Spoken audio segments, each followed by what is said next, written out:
আপোনালোকে ভ্যাকসিন লৈছে নে নাই? আচ্ছা, কোনে কোনে ভ্যাকসিন লোৱা নাই হাত দাঙকচোন। নোলোৱা কেইটাই নহয়, নোলোৱা কেইটাই। কোনে কোনে ভ্যাকসিন লোৱা নাই ইটাও? এটা দুটা।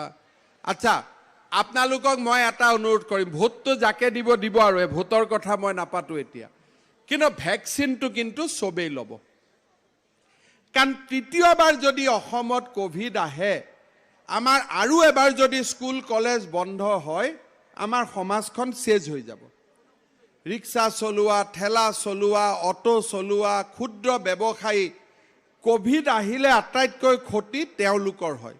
সেইকাৰণে ৰাইজ, মই আপোনালোকক অনুৰোধ কৰিম যে যিসকলে কোভিডৰ ভ্যাকসিন লোৱা নাই, আজিৰ পৰা যাতে আপোনালোকে গৈ কোভিডৰ ভ্যাকসিনটো যাতে লোৱাৰ ব্যৱস্থা কৰে।